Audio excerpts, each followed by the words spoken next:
and how much has been discussed. And we as 5 siblings have never really sat down and talked about, well, what is laid out for my mother? You need to sit down with your daughters and with your brothers, with your father, so that he can share, really, this is what I mean by this. Right. That makes it better and easier for the person to say yes. It will be obviously painful and sad when that time comes for him and for my mother, but not as difficult to make that decision as to what to do if you were hit with that with a 90-year-old. If our children were suddenly hit with that with us in our 50s and them in their ages 20 to 30 years old, I think it could be devastating and potentially very divisive. And so I think it's really critical that our age group think about these things and talk about them, although their usual reaction is, well, that's kind of morbid and we've got a ways to go. And right.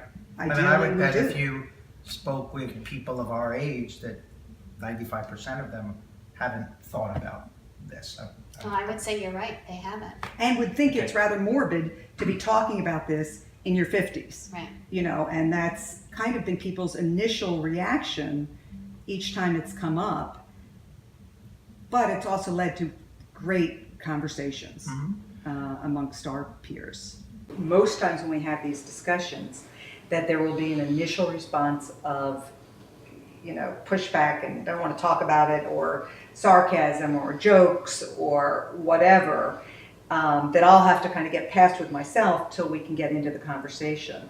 But what I feel has happened is almost each time this has come up, when you get past that and you can be open yourself, then it allows for the conversation to continue.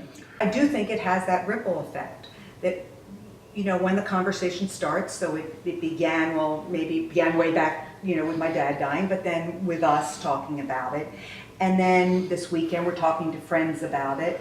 And then I was talking to a friend yesterday, and now we're going away with my family in 2 weeks. And so it's very much on my mind in terms of my mother, who is quite far advanced with the dementia, and how much has been discussed. And we as 5 siblings have never really sat down and talked about, well, what is laid out for my mother? And you know, so I am kind of anticipating how to bring this up. In fact, although when we first began, Betsy, with you, was with Andy's dad, right, and talking about a living will for him, which made logical sense, and he had actually been talking about it, and Andy's mom had died, you know, a couple of years ago, so all of that seemed very logical.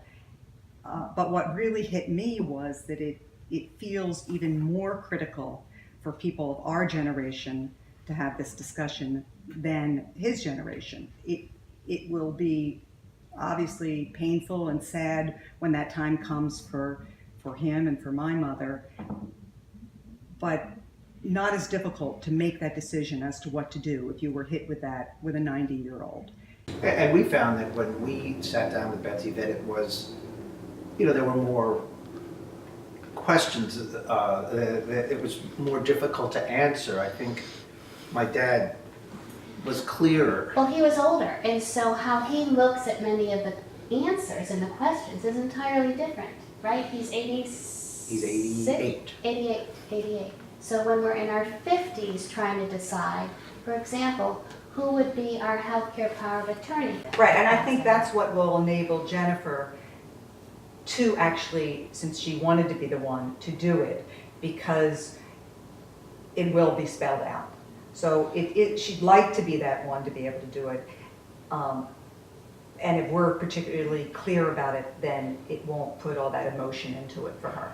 Well, and I remembered throughout the process, you had to keep reminding us that this is, that our making the decision is only in very specific circumstances. This is really following the wishes of my father or the person. Right. And that's important for the family members to know, because they think, oh, I don't want to be the one that kills mom. No, that's not what it is at all. It's really the people that are the healthcare power of attorneys They are honoring your wishes, but you've got to spell out what your wishes are. And then they honor them. It's important that everyone has a say and feels connected and a part of it, and yet the bottom line is someone has to be the final person to utter those words to the doctor. Okay, it's enough. As things go along, as we age, as family dynamics change, if you pass away or Val passes away first, you want to revisit these documents. They're not static. So you can add to them. I also thought it was incredible, Betsy, that you then, said, okay, these are finalized, and making sure that the hospitals and the primary care docs, I would never. You wouldn't have thought of that? No, definitely not. And Well, that's so important, Andy, because what happens with so many of the documents that are completed, they're filed away in someone's file drawer. And that doesn't do anyone any good, but more importantly, they need to be shared, and conversations need to be had. So when you sit down with your daughters and you're showing them the document, you're having a discussion about what's important to you. When we take them to the hospital, then they're on file at the hospital. Should something happen, they can be brought up in the electronic medical record. Thank you so much for coming and sharing your thoughts with me. It has meant a lot.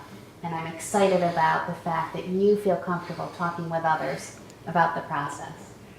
Well, thank you. I really feel appreciative of what you've done in terms of starting this conversation for us, and it's been a great process. yes, yeah, I mean, it really has been, and it's been very interesting spreading the word or talking with others.